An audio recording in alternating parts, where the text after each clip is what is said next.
Landon Huffman coming to a comfortable lead, coming out of 2. He's got about 8 car lengths, put it half a second over Dwayne Vincent as Chad Cole works the number 2 spot.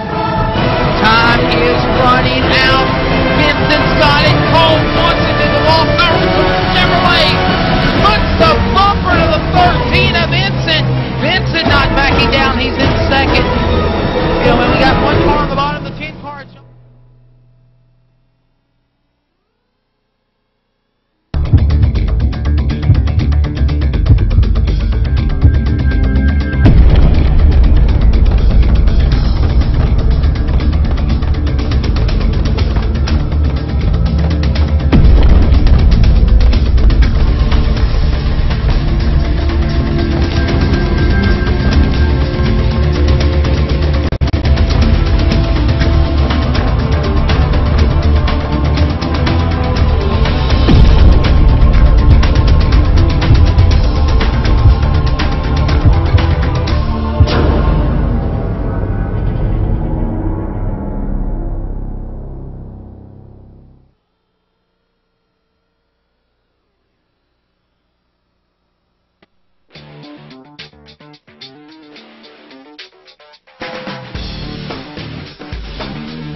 Inside SimRacing.tv, the fastest show on the internet. Sim racing news and reviews since 2007, with new shows every week.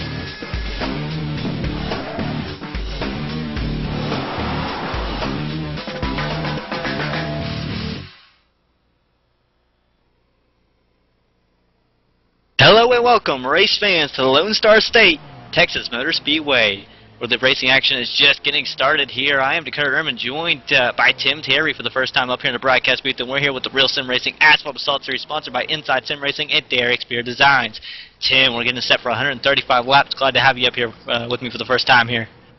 Yeah, this is going to be an exciting race. As you mentioned, 135 laps around the Texas Motor Speedway. Huge field of drivers getting ready to take the green flag here in these Class B nationwide cars. And we have a lot of different drivers here. You talk about your point battle. You got 2 drivers that are starting to inch their way out after 8 races. And then you got some guys that are trying to really throw the Hail Mary. And it might be too early to talk about that in the season, Dakota. No chase in this series. These guys are going to have to start digging. This is their 3rd mile-and-a-half oval this season. So these guys know what they have for their mile-and-a-half package. It's a fixed setup. So we might see some guys that we saw at Las Vegas or Kentucky start to rise to the top here at Texas. Yeah, and it's like you said, there is no chase. I mean, if you're going to go, you've got to go now. You've got to make up as many points as you possibly can. You cannot fall out too far behind, or there's a chance you won't be able to make it up. And that's one of the things you've got to worry about here in this series. But I think one of the guys actually was top of the board in practice. He's nowhere to be found when it comes to point standings that I see of. And that was Justin Boston doing a fantastic job in practice here. And that is the driver in the ARCA Racing Series for Venturini Motorsports, drives the Zaloop Computer and Electronic Recycling Center's race entry, and he was on top of the board in the number 4 on that practice chart. But the one driver I look for who's just finished up his qualifying laps here is CJ LeVere. He's currently on top of the board in qualifying. He was top 3 at Las Vegas in that first mile-and-a-half race, Dakota. Then he comes to Kentucky, and he wins the thing. CJ currently sits 4th in the standings, and as we mentioned, first on the qualifying so far through 19 drivers that have taken time. So it might be hard to beat that number 11. He'll be looking for his 2nd win of the season tonight. And the number 11 have been making highlights already this week. Remember, when we go back to Monday night, the Real Sim Racing Full Throttle Cup Series was at Martinsville Speedway in the Generation 6 cars. It actually came down to CJ LeVere trying to work his way around. I want to say it was David Lanza, and LeVere actually gets into Lanza, turns Lanza around. They both wipe out, and out of nowhere, I want to say it was Rich Jett comes through and wins the race. And it was funny because there was another car that had been dominating. I want to say that was... I cannot quite remember, but I know that there was another car dominating who had damage, was trying to come back and just couldn't quite get there. Almost had it when that caution came out, but was beaten just by a little bit by Rich Jett. But anyway, go ahead and move down to last week's results. How about Bobby Terrell sneak away with the win? after leading 188 laps of the 200 at Martinsville Speedway. Really a dominating performance there. C.J. Levere finished second after leading a total of 8 laps, starting to, I want to say, 11th in the 23 machine. Jose Gonzalez was third. He didn't lead any laps. Again, I believe between C.J. Levere and Bobby Terrell, that was most laps led. Stefan Marinak fourth, and Eric Brundies came home in the 5th position after starting 29th.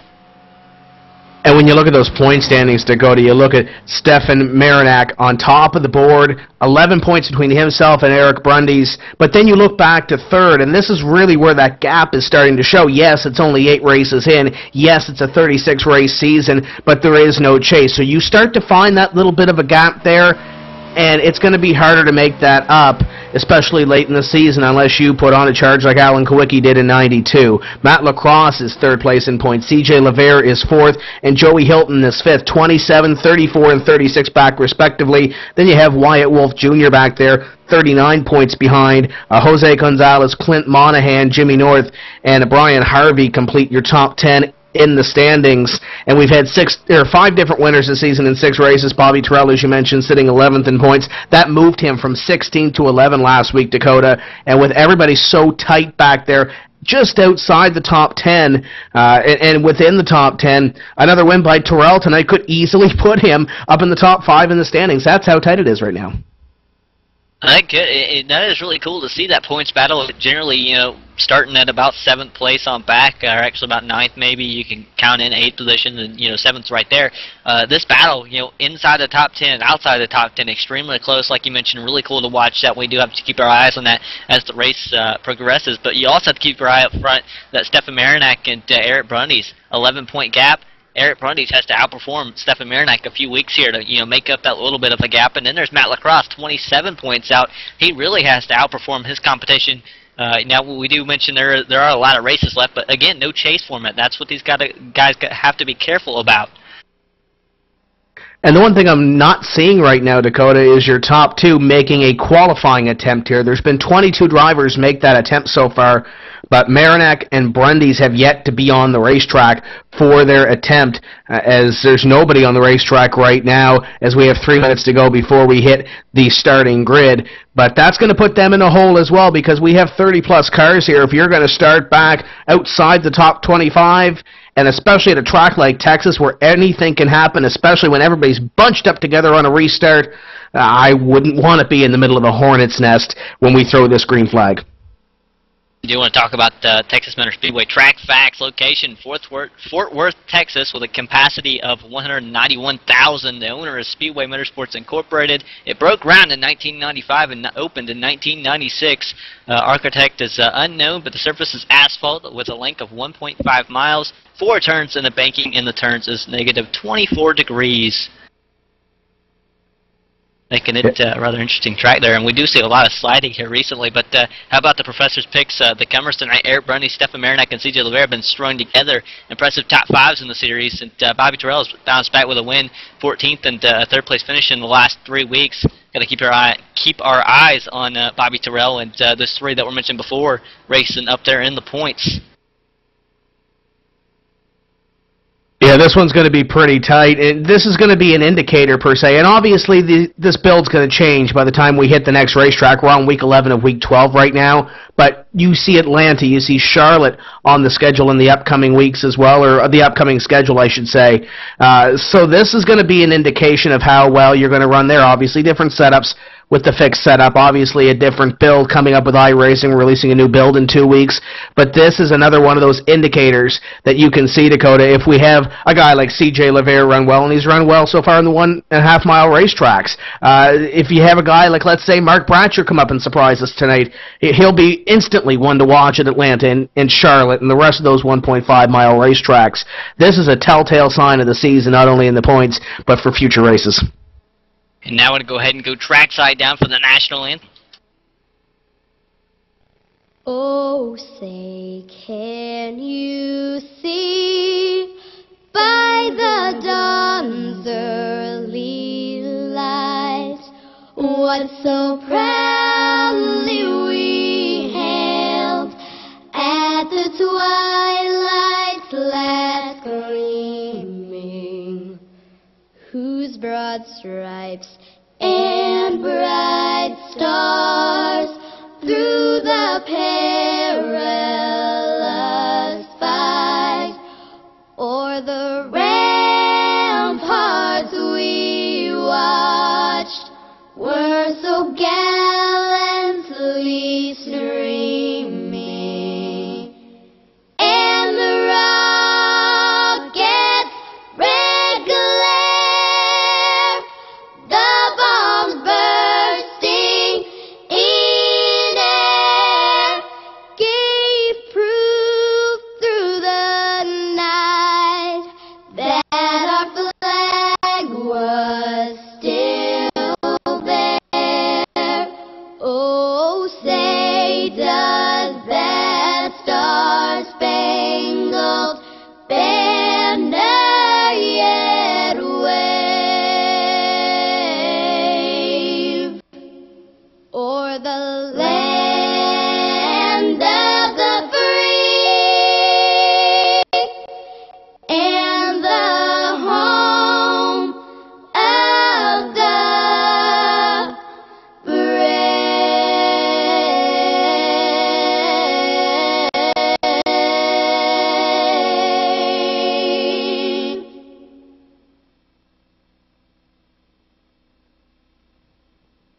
And now we go down for the command. Gentlemen, start your engines!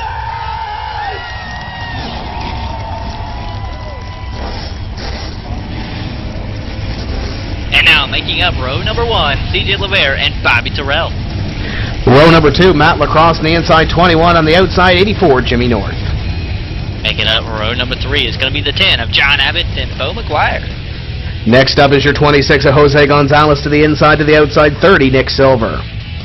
Row number 5 consists of Glenn Campbell and Mark Bratcher in the 24 machine. John Milwain rolls off from position number 11. Brian Harvey looking to make a splash from position 12. Making up row number 7 will be Scott Brotherton in the 2, and on his outside, the guy in the 1, Clint Monahan. Keith Brooks Jr., 71, rolls off from position 15 to the outside, 92 at Jason Lester. Making up row number 9, Brett McBride on his outside, Nathan Bowers. We have Adam Roberts in position number 19. Completing your top 20 is Jay Randall Watkins. Rolling off 21st in row 11, Doug Roth and Augusto Gabaldoni rolling off 22nd. Taking provisionals, your 2-point leaders. Eric Brundy's on the inside of the 94. On the outside, Stefan Marinek as the field begins to roll. Fastest guy in practice going to roll off in the 13th row. That's Justin Boston with Stephen Almendo on his outside. Wyatt Wolf Jr. starts 27 to the outside, 33, Dave Lanza. Row number 15 will consist of Douglas Wyatt and Joey Hilton. Wyatt Wolf in the 56 rolls off 31st. John Wilco rolls off from position 32. Next row will be Stephen Herring in 33rd position in the 98 machine and John Ellers in the 09 machine. Frank Coons, Eric Arnold, and it looks like that will complete your field here this evening as we have 36 strong getting ready to take this green flag Dakota. And if you're the point leaders, as we mentioned, 23rd and 24th, then you got a strong horse in Justin Boston there as well in 25th. The eyes are going to be up front here in these first couple of laps, but keep a half eye peeled on those guys back there trying to make their way to the front. Yeah, I really got to have my eyes on the number 4 machine, Justin Boston, who was fastest in practice but did not qualify. I mean, you got to keep your eye out on that. Don't know why that would be, but here we go, getting set for the green flag. Pace car gets set to dive off, and CJ LeVere will take us to the green flag. Slowly bringing him down there. He goes. Green flag flies. CJ LeVere is gone. 7 on the outside of Bobby Terrell will take position number 2. It's side by side behind them at position number 3 with Matt Lacrosse trying to take that position away from Jimmy North. And with this being 135 laps, you see out in front here, Dakota, these guys are getting single file rather quickly to log some laps. It is a long race. We might see some action mid-pack, but I think these guys are going to pick and choose their passes up in front as Lacrosse is looking over Terrell at position number 2.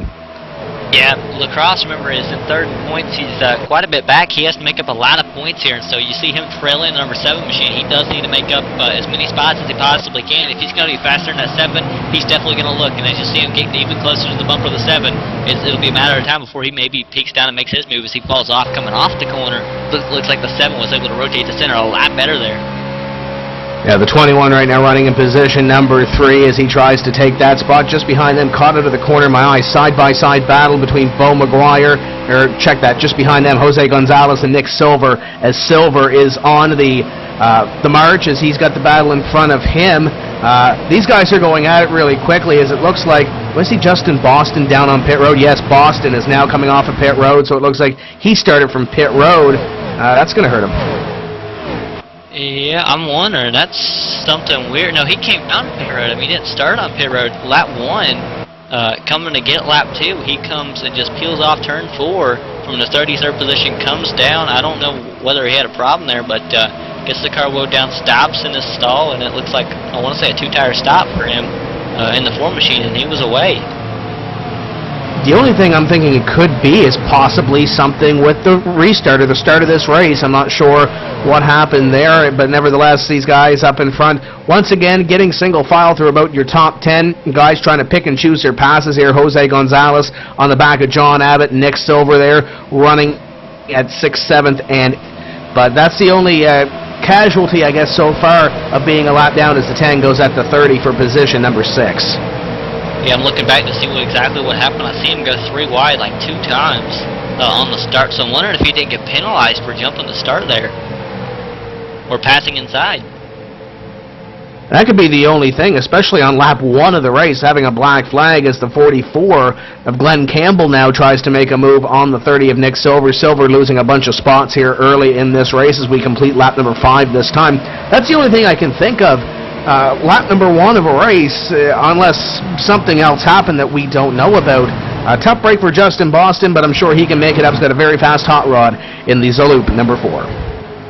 And how about Jimmy Norris passing up for 3rd position? He just went around Bobby Terrell and has moved up and set his sights on Matt Lacrosse of the 21 machine, who had moved up in the 2nd position, is trying to run down CJ LeVere in the 11. Just behind them, little bit loose for the driver on the outside line. I believe that was the 50 of Bo McGuire. Nearly bought the farm in the middle of 3 and 4, and he's going to lose 1, 2, 3, 4 positions. He's back to position number 10 right now as he was up in the top 5, just in front of them. They were going at it for position as well as the 24 Bratcher on the outside. The 44 falls into line. We might have a caution here, guys. Yeah, we do have a caution on the track. It was the 98 of Stephen Herring. 32nd position, lap 6, coming off the turn number 2. Looks like the 98 comes up and just gets loose next to the wall, overcorrects, it goes down against the inside wall really hard, blows the engine, and would come up to a spinning back up on the track, would come up to a stop nearly on the track, and that will bring out the caution here. Being told that Boston was received or given that black flag for a proper number on his race car, so it must not have been the number that he registered with the series. So a tough break nevertheless for Boston, but the good news is that he gets the lucky dog in this caution, so he'll be back on the lead lap, but then again he'll have to dig from 35th place. Compared to where he was supposed to start in 25th, that's only 10 cars. We'll see what he can do on this restart. So he'll be back on the lead lap, and he'll be running in position 35 or so. It looks like we have Stephen Herring 1 lap down and possibly retired from this race. Yeah, Stephen Herring, the engine was gone in that machine after hitting that outside. Nearly got the outside wall, got a little loose when he overcorrected, went down, got the inside wall extremely hard, blew the engine, was able to roll away, go down pit road, and I think the crew calling it a day, not really wanting to spend the time working on that thing, too much damage, and he has exited the track here, Tim. And speaking about exiting the track, a lot of these drivers are doing so right now to head down to pit road. CJ LeVere is leading the field on down. I believe we may have 1 driver stay out on this caution. Nick Silver is going to stay out from inside the top 10, and everybody else is on pit road. So we'll see what Silver can do on 9-lap old tires as LeVere going to head down to the attention of his crew. The Budweiser Chevrolet stops in his box. Are we going to see 4 here early? We're going to see at least right side tires for the number 11 car of LeVere. Are they going to do 4 on the number 11? Yes, they are. 4 tires on the number 11. It doesn't look like anybody. 10 going to do 2. The 11 down and away first. Led off the 21. 21 comes off in second. Very close back there for third. Yeah, I mean, the 11 and the 21, their tires went up about the same exact time. And I thought they both almost overshot the pit stall, so, I mean, that's something you have to watch out for because these guys nearly lost a lot of spots there. Looks like the 10 going up, coming in 7th, or was around 7th. Currently going to be 4th, I do believe. Yeah, definitely a couple of drivers changing around positions right now, but I'm not sure about that move that Nick Silver made to stay out, especially when you see the first 7 or 8 drivers in front of you stay out on the racetrack and everybody else behind you. Well, there's a couple of drivers behind you that stay out. Your point leader stays out. Your second place in points stays out with Marinak and Brundy's out there. But if you're Nick Silver and you're up in the top 10, why risk that track position? Obviously, a lap led is good, but now you're likely going to start outside the top 15, 20, maybe 25 here. Yeah, I wonder, because you got to think he might not have been too happy. I think you talked about him going backwards a little bit before the caution came out. So I mean, he might have been unhappy with the car. He's going to lead a lap, you know, so he's doing something productive up front before he goes to the rear and has the car worked on, or works on his line or working traffic maybe, and that he might be able to learn something back there working with other cars. But now you're going to have your 2 point leaders up in front, and they got that track position after not qualifying. We'll see how those 9-lap-old tires will compare to those drivers with new tires or new skins on their race cars. Marinak, Brundys, Watkins, LeVere is up there in position number 4, Matt Lacrosse, and then the rest of the drivers as well, including those 2 I just mentioned, came down onto pit road. So it looks like we have 3 drivers right now, Dakota, that stayed out on the racetrack, and we'll see how long it takes for Silver and, or check that, LeVere and Lacrosse to weave their way through these top 3.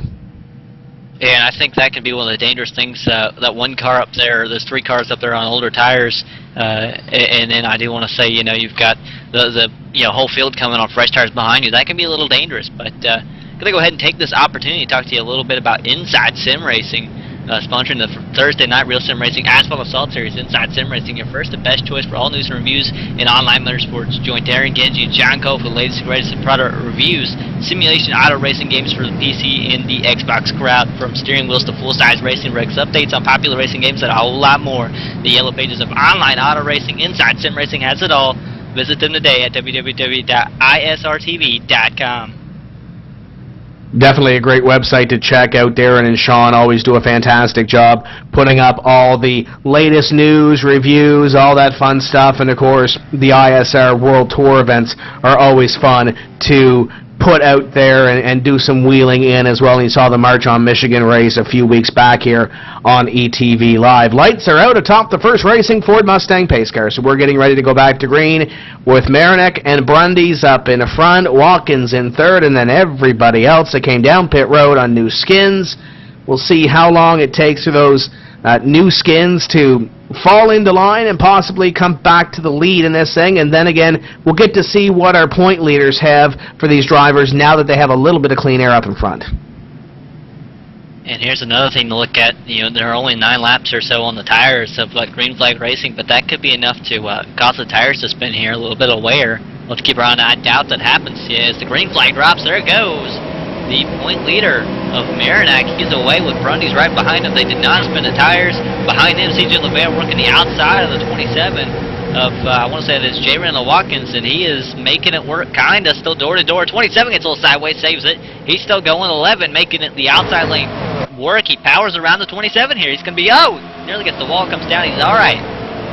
These guys aren't missing a beat as the 7 now on the inside of the 27. Watkins trying to hold his own here, but it doesn't look like it's working as he's got a whole host of competitors that came down pit road just behind him. Here comes the 84 on the inside as well. 21 Lacrosse on the outside. 84 is Jimmy North as we have a car round on the front straightaway, and actually it's more than a round. It's up on its lid. The 71 of Keith Brooks Jr. went for a wild ride here. Yeah, he wasn't the only one. It was like the 30 of Nick Silver, who we talked about. He got punted trying to check up for the wreck, I believe, or maybe that was right before the wreck. I don't know, but I mean, the 30 gets punted around, and then you see in front of that the 71. Yeah, it looks like the 71 went first. The 30 was following when he was checking up, but wreck starts with Keith Brooks Jr. 17th position, lap 12, going off of turn number 4. The 71 just working beside the 50 of Bo Bruning, and comes up, and the 50. Nowhere to go. Looks like they just made contact when he pushed up the track. And Bo had a great run going, and I'm sure he's going to have a little bit of damage with that, and the 71 is going to have a lot more than just a little bit of damage, as he will likely be done for the evening after that wild ride down the front straightaway, and as you mentioned, the 30 getting a little piece of that as well, sliding through the infield grass. So we have caution number 2, about 8 laps after the first caution of the evening. We are working lap number 14 of 135, being told that Justin Boston should be the lucky dog on this caution, which should put him on the lead lap. I don't think he got that free pass in the last caution, so now he should be back scored in 34th at least and on the lead lap. I don't believe any of the guys up front that had stayed out last time pitting this time. Looks like they're staying out. So we have the same leader. It's going to be on still a little bit older tires than the guys behind him. And then you have J.R. Watkins sitting in 4th position. Only lost a spot in the restart, but he had a lot of company coming. That could be a bad position for that number 27. We'll have to keep our eye on that. But while we're pacing here, lap 15 at Texas Motor Speedway, we're going to go ahead, step away, take a quick commercial break, and we'll be right back. Don't miss it.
Join 5,000 plus other listeners where you can hear everything from big 80s metal to classic rock and roll, country radio, ETV, live sports radio, even adult and unplugged rock and roll. HDRadioNetwork.com, one of the fastest growing internet radio networks, HDRadioNetwork.com. Take it with you, cowboy. Get the mobile app for Android, iPhone, iPad, and all the rest from TuneIn.com. All right, hey, this is Jake Webb down in the production hall. I'm sitting next to the magic fingers himself, John Wessling, watching him push the buttons on his brand spanking new studio here at ETV Live Studios. But I want to tell you about iRacing Today radio show. I'll tell you what, cowboy, this is hosted by Trevor Cameron and Chad Dalton, and this is by the fans, for the fans. This is an unabridged, unbiased, and adulterated live radio show about everything iRacing, up close and not personal. Join Trevor and Chad as they interact with live call-ins, live guests, and more. I'll tell you what, there are no rules, no back talk, and no BS. iRacing Today radio show Mondays at 8:30 p.m. on ETV Live Radio, etv-eplay.net. Also featured on iTunes, Windows Media Guide, and TuneIn Radio. Get the mobile app from TuneIn.com. Let's take it back up to the booth. Dakota Ehrman and Tim Terry. Well, thank you, J.D. Webb.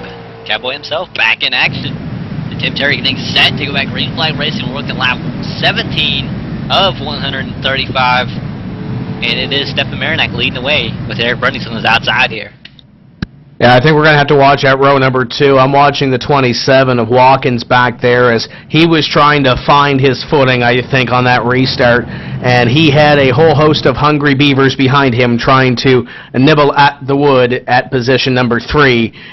He had the bleeding stop, though, with that caution flag, Dakota. We'll see what he can find here as we get ready to go green with C.J. Levere on his inside. I think he's one of the drivers to watch for the win here this evening. Very strong at the first 2 2 mile-and-a-half races this season.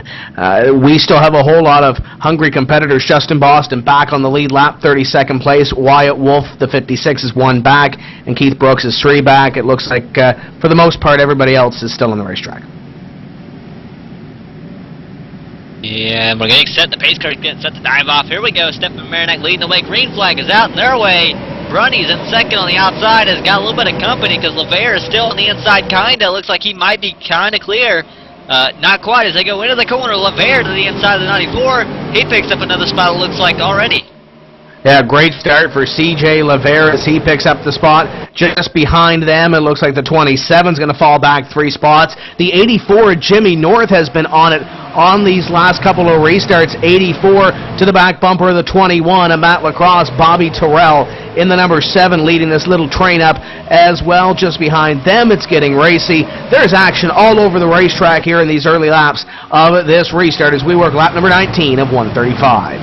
As the leaders get run down, but behind him, Jimmy North was 6th. Now he's going to be 5th. He gets around Matt Lacrosse in the 21 machine. Lacrosse kind of followed back there. Yeah, Jimmy North has been showing what he's had early in these restarts. I'm not sure what he's going to have on the long run, but that car's a hot rod on the short run. Lead up in front, C.J. LeVere to the inside of Marinak, and he is going to take the point away. New leader, number 11, C.J. LeVere. So LeVere back to the top of the scoring pylon. Your point leader back to second with Brundy's in third. Terrell and North completing your top 5. And heck, throw in Matt Lacrosse there as well. Little 6-car battle for the lead as the 84 flashes a nose on the number 7 in front of him. And LeVere leading away. He's trying to drive away from Marinak there. Marinak not quite having it. He's going to stay kind of on the bumper of the 11, but I don't know if he can do anything with that 11. As now Brunny's in the 94, comes down underneath the 29 machine. Going to be side by side for now second position. Brundy's makes it stick, and there goes Marinak back in space. You see him getting the bumps. He's getting all kinds of sideways too. Keep in mind, Marinak on old tires, as is Eric Brundy's. Brundy's still holding for second and looking for the lead here on the number 11 of C.J. LeVere as Marinak continues to fall back. He's about at position number 6 or 7 right now as the 21 is underneath him. But it's C.J. LeVere under fire from Eric Brundy's. Brundy's to the inside for the lead position. 94 looking to go to the point and grab a point for leading a lap. The 11 all the way up the racetrack, and he saves it from the wall, but he's going to lose 1, 2, possibly 3. Here comes Jimmy North for position number 3. And Matt Lacrosse right there behind him, going to fall in line behind him as now the 11 of C.J. LeVere joins the inside lane. Back there behind him, Marinak almost made contact with a 44, Glenn Campbell. He'll now fall back in line behind Campbell. He was 5th last time across the line, and he'll now show 8th by 3 spots in 1 lap. And he's not done because here comes the 2 behind him of Scott Brotherton in 9th, looking for another spot. What was a 6-car battle is really now a 9-car battle as they've let a couple of drivers back into the fray for the battle for the lead position. Matt Lacrosse in the number 21 in position number 5, looking over C.J. LeVere in front of him, and he's got Gonzalez to the back end of him in car number 26 in position number 6. Single file for the time being as Brundy's begins to pull away. It's 2 car lengths between your top 2 as Bobby Terrell now finds himself in position number 2. Yeah, but he might not be there for long because behind them, it's Jimmy North. Jimmy North coming on really, really strong, like we mentioned before. Coming in a hurry for sure, but you also can't count out the 11 of C.J. LeVere, who kind of got out of the way of Eric Brundy's and is now trying to come back up there and retake the spot if he can, but he's got to get around the 7 and the 84 again for 2nd and 3rd positions before he can get to that 94 of Eric Brundy's.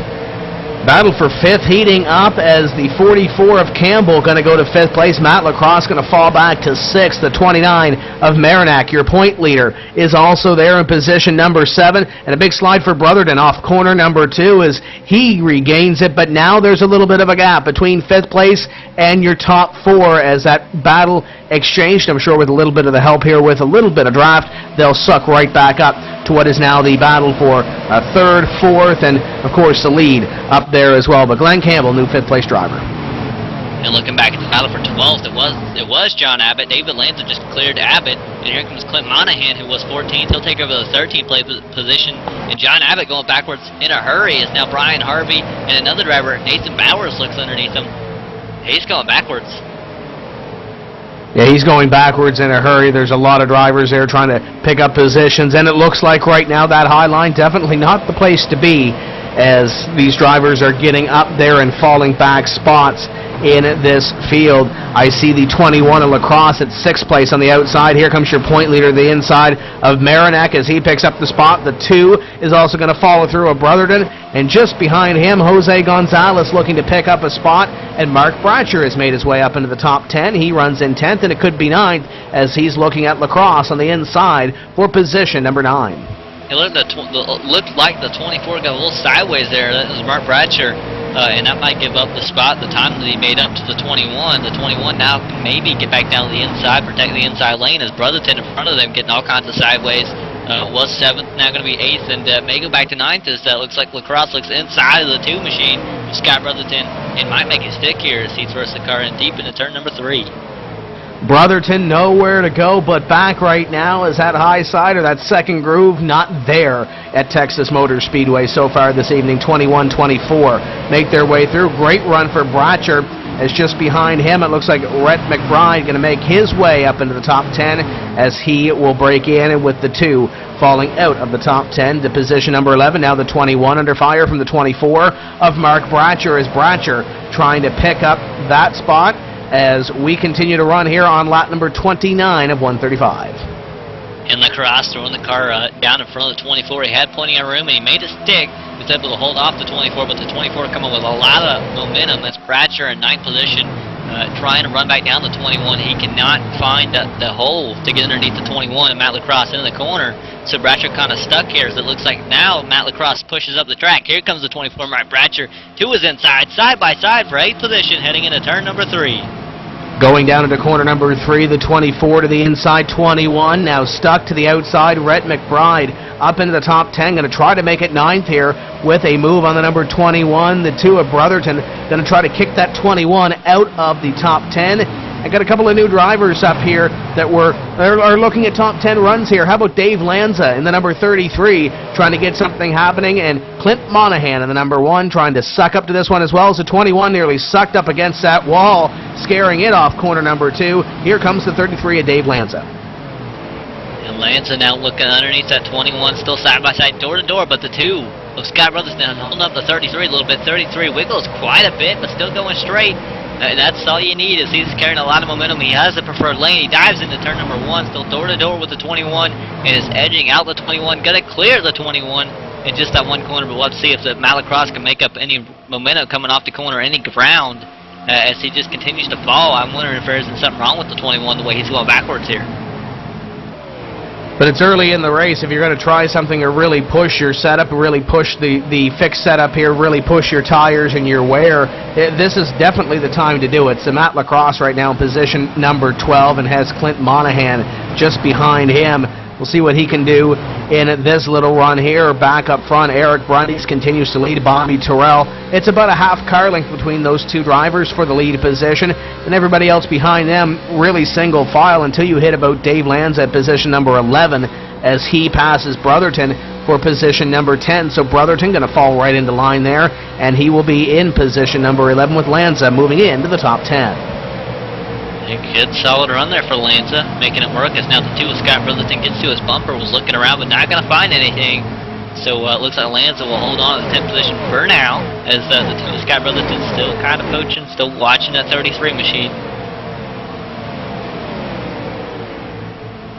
Still watching him as we're starting to see little pockets, little 2 and 3 car packs here breaking away as the 44 up there now to position number 3. Glenn Campbell makes the move. On the 11 of C.J. LeVere, so move C.J. LeVere back to 4th. And Marinak, your point leader up here, still in position number 5. Great run for him so far as he started 24th. A little bit of track position gain on that first caution, and it looks like it's paying off for him as well as your now leader Eric Brundys in that number 94 car. So looks like those 9-lap-old tires really didn't play a whole lot of a difference with the 94 and 29. And how about the guy in 18th position? He, I believe, restarted this last time in 32nd after receiving the wave around. Remember, he was penalized at the start of the race. This is Justin Boston in the 4 machine. 18th position. He's made up quite a bit of ground here. And he continues to move to the front of the field. Little bit of real estate in front of him before he catches the next car, though. About 2 seconds between himself and 17th place in Jason Lester. But that's the Zaloop Computer and Electronic Recycling Centers. Number 4 as he marches his way to the front of this field. And it might be a little bit sooner, as it looks like those guys were going at it side by side at 15th, the 85 of Nathan Bowers, the 10 of John Abbott, and the 92 of Jason Lester. Justin Boston wants them to battle because it's going to close him up a little bit. Yeah, and it looked like Abbott had just went around Nathan Bowers. Now Nathan Bowers trying to use the drive to his advantage, trying to run back down the 10 machine of John Abbott. All this for 15th position. And you've got Jason Lester right there behind him. As long as these guys are battling, like you said, he's really happy that we're talking about Justin Boston there, because he's making up time. Even if they're not battling, he could be making up time here, but he's definitely got to be careful. You know, they could wreck up here racing. It looks like Jason Lester kind of falling off of Nathan Bowers and John Abbott here quickly. And just back up front, the 44 makes the pass at second place to take that second place position, and he might very well have the lead here within a few laps' time. Eric Brundys has a whole mirror full of Glenn Campbell in the 44. Great run for that 44 early in this race. As we complete lap number 38, great run through the tri-oval, working into corner number 1. He's got the 7 of Terrell, who we just passed. We're position number 3 behind him, and Marinek has made the pass on C.J. Levere a couple of laps ago and add the 29 to this little 4-car battle for the lead, which is really being turned up by Glenn Campbell in the 44. Things have kind of shaken up since we last looked up here. Now we're watching Glenn Campbell come off of turn number 4, second position. He's looking for first as he now gets to the inside of Eric Brundys in the 94 machine, looking for the lead. He's going to be side by side, door to door, heading into turn number 1, and he'll clear that 94 machine. Is now the 7 of Bobby Terrell. Looks to the inside. The 94 not going to have it. He's going to be able to keep in front of the 7 for now. But here comes the 7. Still looking. He's still looking, but I don't know that he can hold him off for much longer as the 44 takes the lead and is leading the 94 into turn number 3. He kept that door open just a little bit for that 7 to make that move, but the 7 didn't have enough room to take that and make that a battle for second. Now he falls back to the 29 of Marinek, as Marinek is all over the back of the 7 of Bobby Terrell, as Terrell is now about 2 car lengths off the battle for the lead. Eric Brundys lost that lead. He saw the 44 coming, but it was a perfect timed battle. He just got in there on that number 7 to stop the bleeding, because if he didn't, he probably would have been back to position number 4, because I'm sure Marinek would have wanted an extra position here as well. We come across the line right here with Glenn Campbell leading with 41 complete. Yeah, and taking lap 42. It's been a while since we've had a commercial break. Last caution about lap 18, I want to say, or yeah, around there, between 12 and 18, something like that. But been a while since the commercial break. We're going to go ahead and step away, take a quick commercial break, and we'll be right back with more green flag racing action. Don't step away.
If you're a serious online racing enthusiast, you need Derek Spear Design, maker of high-quality, custom-built, and 50 caliber strong simulation racing products like button boxes, shifter pedals, component parts, and more. The advantage a championship sim racing driver needs. Rated 10 out of 10 by Inside Sim Racing TV. Check out his line of top-shelf sim racing products, reasonably priced at DerekSpearDesigns.com, and buckle in for a no-nonsense ride. DerekSpearDesigns.com today, cowboy. And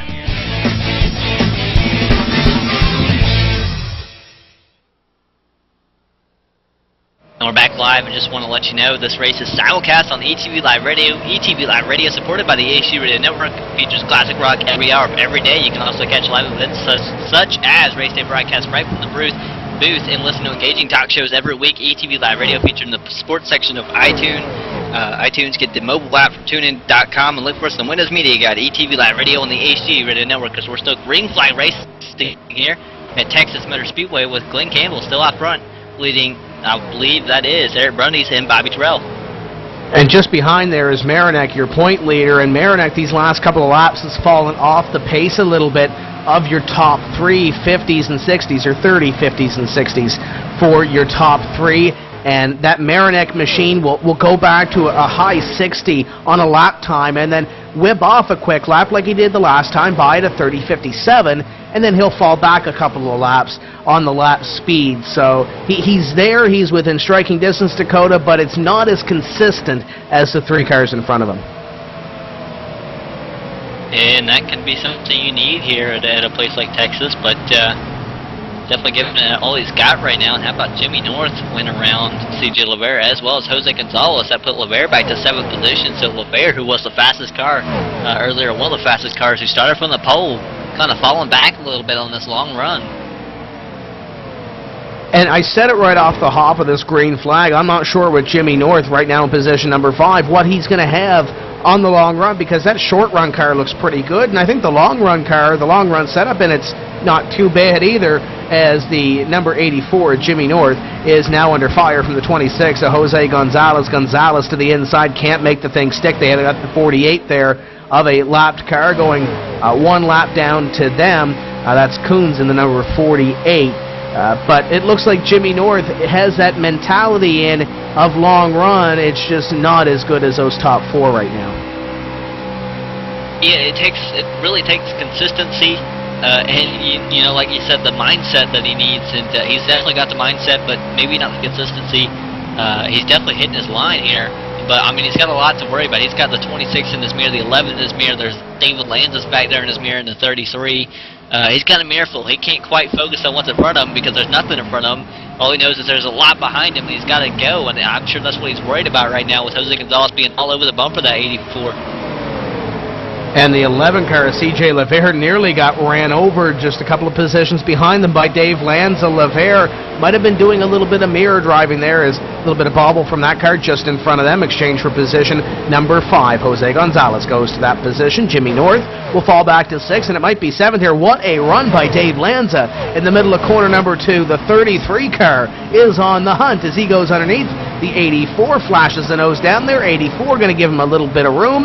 And it looks like the 84 car will surrender one more position. He'll be back to 7th possibly before this lap is over. And here comes C.J. Levere. Doing a note, Frank Kuhn is coming down pit road, making 4 tires, missing, overshot his stall, but got it back. 4 tires in fuel, and he was out. Again, that was the car that was being lapped moments ago. Now 2 laps down.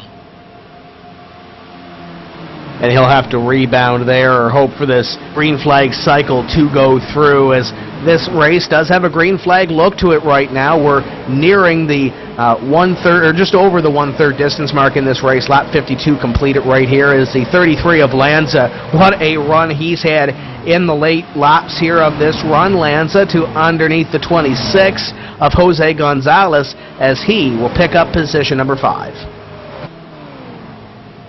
And I think Jose Gonzalez been going back and forth position-wise. Now behind David Lanza, and there's the 12 back there. Douglas White getting lapped. He is currently, I do want to say, 31st. The first car 1 lap down in front of Wyatt Wolf, but that whole training car is getting around him. It looks like Jose Gonzalez going back and forth for that lead position in that pack, but he cannot hold that position. I think it's more like a draft thing here. These guys are kind of stuck in a draft lock here. And a lot of these drivers, as you mentioned, in these little packs, as it looks like 4 cars right now for positions 5 on back, 4 cars for the lead, as Glenn Campbell still leads that pack. Or check that, it looks like Eric Brundys has gone to the lead that last lap. 94 car to the top of the board. So the 44, Glenn Campbell, who led, is now back to the back of this 4-car train right now, as Campbell will now have to be on the hunt, as he's got Marinak just in front of him, and Marinak scared the wall, I think, off corner number 2. Yeah, and I wanted to go back and see what happened with the 44. I mean, it looks like the 94 in turns 3 and 4 of lap 54 really closed in on the 44, Glenn Campbell, and then got underneath him. And then, you know, at that point he was stuck on the outside lane. But after the 7 cleared him, rather than coming down and blocking the 29 of Stefan Marinak, he stayed up on the outside, had no momentum. The 29 towards the car underneath him. He's not going to block there too early. It just falls back another spot, jumps in line. And then is just going to follow around Stefan Marinak and try to rebound here and to make up a few spots. As these guys will come through 3 and 4, they'll come up this time to complete lap number 56 of 135, and it looks like the 29 car of Marinak caught that lapped car just at the wrong time there, as he loses a little bit of time to the first and second place drivers, as the 29 of Marinak will have to try to reel in those top 2. Down the back straightaway we go, and keep in mind these guys have about 3.5 seconds on what is the battle for 5th on back. David Lanza has been quick, but he needs to make up some time. He might be able to do it on pit road if this thing stays green and we have green flag pit stops. Yeah, we're closing. I was going to say we're closing in on green flag stops probably here soon. We do want to watch out for those. Those could shake everything up. And how about looking back at this battle here for 10th position? It is Clint Monahan. He's leading. Mark Bratcher and Matt Lacrosse, these guys have been going back and forth at it for a little while now, kind of riding in a line. But, the 21 makes contact with the lap car of Frank Coons. That'll slow him down. He saves it. There comes Brian Harvey on the inside. Will clear the 21 machine. That was for just about 13th position, or it was 13th position. He'll get around Lacrosse, though. Lacrosse running a little bit of trouble there. Yeah, he came up on that lapped car, and I think he might have thought I'm running a little bit faster than him. He's not going to be there by the time I get out of this corner, but he was a little bit of a scare. No harm, no foul, though, for the 21, except for losing that one position to Brian Harvey. And Harvey was on the march as he was catching those 3, battling for the spot. But now they have a little bit of time to reel in Clint Monahan, the 24, and the 15, Mark Bratcher and Rhett McBride, respectively there. That is now a battle for 9th, 10th, and 11th, as here comes the 1 underneath Rhett McBride. McBride gives him a little bit of room to operate on the inside line into 24. We'll try to follow him through as well, and Mark Bratcher. And that'll put the 15 back 2 spots. It's Rhett McBride looking for a good point stay. And here in the 94 might be coming. That's Eric Brundys. And remember, he pitted a lot earlier than some of these guys. He's not coming. He's going to stay out here, falling in line right now behind. I want to say the lap car of John Ellers in the 09 machine, 27th position. One car is pitting. That's going to be Clint Monahan, 10th position. He has a little bit of company from the 24 of Mark Bratcher. They were respectively about 10th and 11th. They're going to fall back quite a bit as they come down pit road here, though. Your first leaders really come on to pit road here with those 1 and 24 cars. I saw a lot of chatter between your top 5 there. Maybe they're trying to figure out what lap they want to come down. Brundys, Terrell bypass pit road, as do the rest of your top 5, with Dave Lanza completing your top 5. So the 1 and 24, really your first leaders down on the pit road. I see that you want a Clint Monahan taking 4. He's down and away. And Mark Bratcher is also taking 4, and he's going to be little ways behind that number 1. Quick stop for Clint Monahan. A very nice stop for the 1 machine, 1 team. As 21st position, he is losing. He's probably going to lose a lap here, maybe a lap and a half, but not long here. As the 94 of Eric Brundys coming down pit road. He has a lot of company from his the guy battling him in the points, Stefan Marinak, the points leader, coming down pit road also. Justin Boston was on pit road, but here comes Brundys into a stall, stopping, making sure he does not overshoot. Looks like Marinak almost overshot, but they're all right. It looks like right side up on both machines, going down, and their crew going to the left side. It's now going to be 4 tires of fuel here, I do believe, for both cars, as they will be down and away. The first stop they've made all race, and this is lap 63. Keep in mind, this is the same strategy for those 2 drivers as they stayed out on that lap number 9 caution. Terrell stays out, Lanza stays out, and Jose Gonzalez, your top 3. They all stay out on the racetrack, and it looks like a little bit of a battle before we do go into pit stops between that 11 and the 84. Jimmy North is keeping that 11 honest back there at position 4. Yeah, he's keeping his eyes on the 11 machine there, Jimmy North. And here in the 44 coming down pit road, he was a leader. He's currently on pit road, left side's up on that machine, and he's down and away. 4 tires of fuel really quick there. Almost spins it out coming off pit road, trying to get out of a stall. That's one thing you don't want to do at Texas or any other racetrack is spin the tires and end up spinning on pit road and losing more time than you should. And, of course, if you spin on pit road, likely the sim is not going to trigger a caution flag for that, so you'll be out not only a bunch of positions but also a bunch of time and maybe a little bit of pride hurt as well. Top 2 continue to stay out on the racetrack, as does the 26 of Gonzalez, C.J. Levere, and Jimmy North. Your top 5 continue to stay out on the racetrack as this is shaking up everything here as this first cycle of green flag pit stops is ongoing. Top 18 currently scored in the lead lap.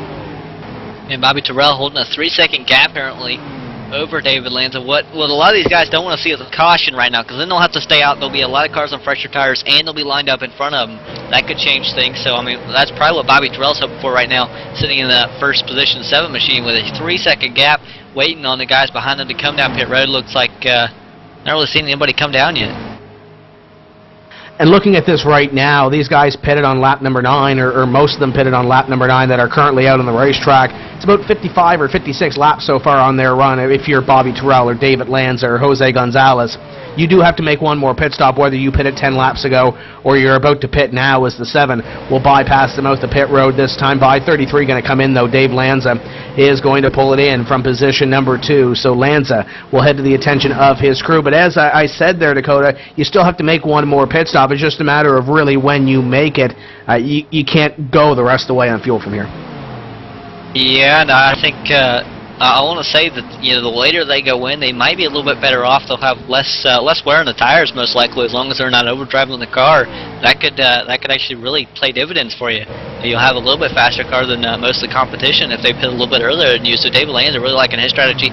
Bobby Terrell as well. He now has a 4-second lead as he bypassed pit road once again, working lap 69 now.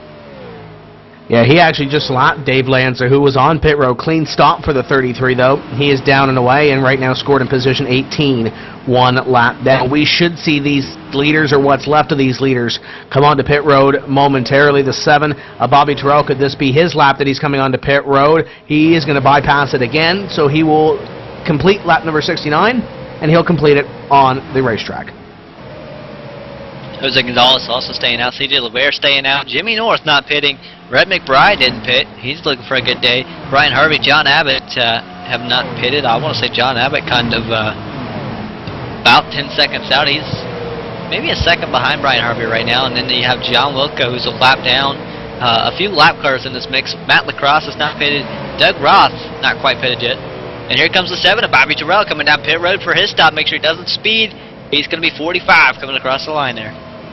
As he comes in, I believe that's Jimmy North at the mouth of pit road as well coming in. So Bobby Terrell and Jimmy North in your top 5, heading down to the attention of their crews. The Muscle Milk, number 7, going to be the first of these 2 to hit his box at the end of pit road near corner number 1. 7 car stops, and the crew will go to work. It'll be right side tires for the number 7. Just behind him, it's going to be Jimmy North hitting his box in the Lowe's Chevrolet. Looks clean so far for him. Behind as well, 2 tires going on the right-hand side of the 84. 7 down and away as he will rejoin the fight. Jose Gonzalez was last time by scored as your leader, but he is now on pit road along with C.J. Levere, Rhett McBride, and a whole host of others.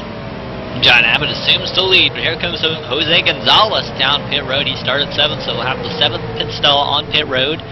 That's coming down from the end. He kind of slides into his stall, stops in the box perfectly as now the right sides go up, and it will be probably a 4-tire call here for the 26th machine as the right sides are down, the left sides go up.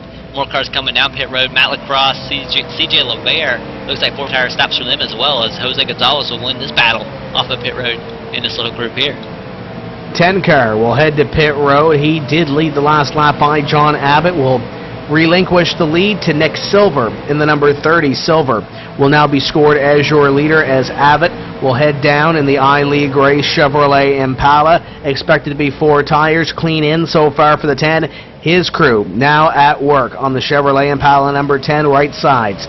Going on, they'll drop the right-hand side here, go over to the left-hand side, jack that up, 4 tires and a fuel for the 10. Looks clean so far. He's down and away as Nick Silver, last time by scored as your leader, and he continues to stay out on the racetrack. Yeah, now getting passed by C.J. Levere, who's, I believe, just took his lap back that he just went down. Jose Gonzalez still scored on the lead lap. Last car currently on the lead lap, that he had just pitted. Clint Monahan, Glenn Campbell, a lot of guys that just pitted, racing their way back on the lead lap. So I mean, a caution really wouldn't affect these guys. But Nick Silver leading, and not many cars left to come down pit road. As you see, Silver working the outside. He might be coming down here soon. Not quite this time though. He's definitely giving room to the faster cars here though. Nick Silver involved earlier in one of our first caution flags, went sliding through the grass, and now back to the lead position as these pit stops continue to cycle through. 63 car runs in position number 2, and just about a half straightaway behind your leader Nick Silver is Wyatt Wolf Jr. Adam Roberts in position number 3. Then we have guys that came down pit road, including Marinek, your leader. Here comes the 30 down onto pit road. He's going to be joined by the 63 as they get down to pit road speed. Whoa, it down the 30. He gets it down the 63 behind him, though. He made a charge to that line. He gained a lot of time on that 30 coming down. Yeah, that was the, I want to say that was the 69 you said, of Joey Hilton. That's actually the 40 machine. So he's coming down pit road, and he just drove through. And guys, the 88 car down on the apron in corners 3 and 4, he might be out of fuel because he's putting around at about 34. We'll see if he can get back to pit road of the Jack Daniels Tennessee Honey, number 88, as he is crawling down to pit road 25-24. He's going to hit pit line. He's going to be in pit road. It's just a matter if he can make it to his box. And wonder what kind of lap time is going to be run by this 88 machine at 24th. It's probably going to be a very, very, very slow one. Having run out of fuel. I wonder how early did he run out of fuel there? I'm not sure on that one. I saw him limping through 3 and 4, and he is going to make his box by the looks of it. And with this pit stop, it's going to hand the lead back over to Stefan Marinek, as he will be the leader by 1 second over Eric Brundy's. Bobby Terrell will be in 3rd. David Lanza, great run for him. In 4th, Glenn Campbell in 5th. I think he's your big loser right now, Dakota. Now 5 seconds or 4 seconds, check that, behind your leader Marinek. But the closest battle between your top 5, I believe, might be your battle for 2nd, as Bobby Terrell takes it away from the number 94 of Eric Brundy's. And how about Adam Roberts had ran out of fuel the lap before crossing the entrance to pit road, wasn't able to get down for some reason, and had to go a lap without fuel in the car, just coasting around. Yeah, it's definitely going to kill his run here, especially if we continue under green. But what a great green flag run this has been for these drivers. We're going to come by this time and have 80 laps in the books. So we are over the halfway point in this race. These drivers still have to make one more stop. But Stefan Marinek out in front of the field, he's got 0.7 of a second on 2nd and 3rd. So he's looking to put this thing in cruise control and win what would be his 3rd race of the season. Well, speaking of another stop, and Stefan Marinek in cruise control here. I'm going to go ahead and we're going to take another stop here and go take a quick commercial break. We'll be right back again with more racing action from Texas Motor Speedway as Marinek kind of getting run down here. Again, don't step away. This is the ETV Live, powered by the AC Radio Network. Landon Huffman coming to a comfortable lead, coming out of 2. He's got about 8 car lengths, put it half a second over Dwayne Vincent as Chad Cole works the number 2 spot. Time is running out. Vincent's got it. Cole wants it to the wall. Chevrolet puts the bumper to the 13 of Vincent. Vincent not backing down. He's in 2nd. You know, when we got 1 car on the bottom, the 10 car.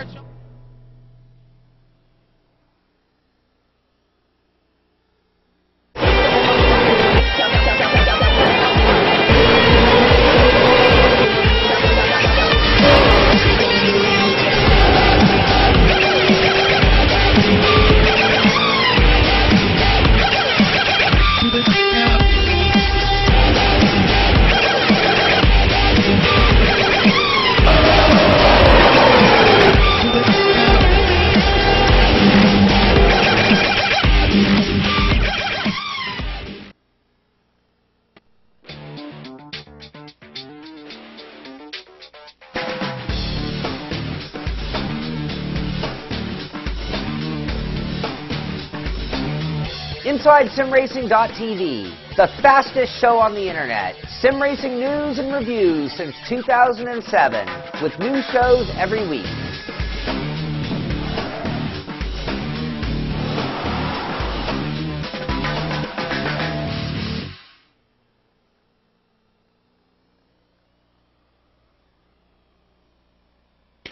All right, and this is JD back down here in the hauler again. Hey, they call me the cowboy, but I'll tell you what, some green flag pit stops here at Texas Motor Speedway. This is the Real Sim Racing Asphalt Assault Series here on Thursday nights, live on ETV Live. There is no other choice. But hey, what about Derek Spear Design, sponsoring in part with Inside Sim Racing TV with the RSR Asphalt Assault Series here on Thursday nights. Derek Spear Designs manufactures top shelf simulation racing components such as pedals, shifters, button boxes, and a whole lot more. Reasonably priced, this is the kind of gear that championship sim racing drivers need. Bulletproof and boot stomping strong, cowboy. You can see his gear at DerekSpearDesigns.com. Hey, let's send it back up to the booth. Here is Dakota Ehrman and Tim Terry. And welcome back. Thanks, JD. Green Flag Racing still here. Lap 85 of 135 so far. I believe it is. Bobby Terrell leading Eric Brundies and Stefan Marinak. Marinak kind of falling back 2 spots over the commercial break. But how about Terrell up here? But you look at Bobby Terrell right now and look at that wheel. He's got a handful of it right now, especially in the middle of the corner. That thing is dancing around. Eric Brundies in that second place position. You have to think that he's sinking lead right now with the way that 7 is bouncing around in the middle of the corner off. The 29 of Marinak, as you mentioned, falls back to 3rd behind Eric Brundies. But Bobby Terrell, he's really the driver that's been on the hot streak. He wins at Martinsville and now out in front here with 87 laps completed this next time by the stripe and 135 to go. So less than 50 laps to go here, and Terrell is on it, but he's got a handful of wheel and he's got a handful of the point leaders behind him. And how about David Lanza in 4th position? He's actually now being passed by Glenn Campbell. I believe that's his teammate, I actually do want to say. But, yeah, there goes Campbell around Lanza. That'll make them 4th and 5th, still 2 seconds out, just about 3 seconds out from the leaders. Not far back, though, that they could maybe possibly run these guys down if they're to stay in line, and the 44 can run the way it was running earlier. Lead changes hands, and Bobby Terrell will now fall back a couple of positions as Eric Brundies in the number 94 will go to the lead. 29 of Marinak now into 2nd, and it looks like the 7 car has fallen back a little bit here off your top 2 after losing the lead a half lap ago. So the 7 of Terrell in position number 3. He'll come up on the lapped car of the 88, and we'll see if the 88 causes any problem for the 7. No, he does not, as the 7 car continues to roll. But look how much time he lost in that exchange for the lead, Dakota. He's about 8 car lengths behind already from your top 2. And he definitely doesn't want to lose the draft from them. I mean, that could be one of the more crucial things here. Having that draft, he could stay up with them maybe a little easier. Now he's got to use everything, really. He's got to use up his tires. He's got to hit his marks just so we can catch up to him and then stay with him. Yeah, he definitely does want to lose those guys up in front of him. And as you mentioned, behind them, Glenn Campbell and Dave Lanza, 2.8, 2.9 seconds or so behind is Lanza. In position 5 is putting the pressure on Campbell in position number 4. And they can see up there, they can barely see that battle for the lead, and they can see that 7 car falling back. So I'm sure the 44 and 33 cars licking their chops right now as they see that 7 begin to fall back and fall a little closer to them as they run in 4th and 5th place. And those are the only drivers within 3 seconds of the leader. Jose Gonzalez runs in 6th, but he's nearly 7 seconds behind Eric Brundies' pace right now. Yeah, looking for Jose Gonzalez. He's really by himself, kind of. I mean, he's got 1 lap car in front of him right there, and that's the 29th position car, Wyatt Wolf, and he's running up on him rather quickly. By the time he gets around him, Jose Gonzalez will be again by himself, pretty much. No help. I mean, he's got no drafting help. That's what we've been talking about. It's kind of like a draft block. We see 3-car packs running around here, and he's got no help. He's got nobody to draft with, really. He's got to try to run down these guys by himself, and that can be one of the harder things to do. Yeah, you definitely don't want to do that, especially here at this racetrack. And I believe we're getting ready to see the start in about 10 laps or so of these green flag pit stops one more time. We have Coons coming on to pit road this time by, and he's a few laps down, but he was the first driver that really started our last segment of green flag stops. A lot of these drivers pitting between 50 and 60. You go about 55 laps or so. They're a little bit later, I should say, about that 60, 70. So these guys are about 20 laps away or so. So you got to start thinking, make up your time now. And I think you're right, Dakota. Pushing it as far as you can, especially on this run here. You can take less fuel in your car. Your car is going to go faster on a lighter fuel load. These guys are going to be pushing it as far as they can. But you don't want to do what the 88 did and run out of fuel. And I know he had a little bit of a moment, I believe, a couple of laps ago on the apron. He's now 8 laps down, and probably 2 or 3 of those have to be accredited to running out of fuel. And when you talk about less fuel, I mean, these guys can take, as much fuel as they want to take. If they don't take as much fuel, that can change the handling of the cars as well. With 4 fresh tires, 2 fresh tires, either way, that can be one thing that dictates how the car handles. And that's one of the other things, Dakota. When you come down pit road, let's say, go another 20 laps or so. You'll have about 20 laps to go. Do we see any guys gamble? Do we see any two-tire stops when we come down? Well, with about 20 laps remaining, as you say, I would say we see a lot of gambling. I think we see 2 tires. That might change the way the car handles, and you might have to hang on to it. But, I mean, if you make up enough time on pit road, it'll definitely be worth it here.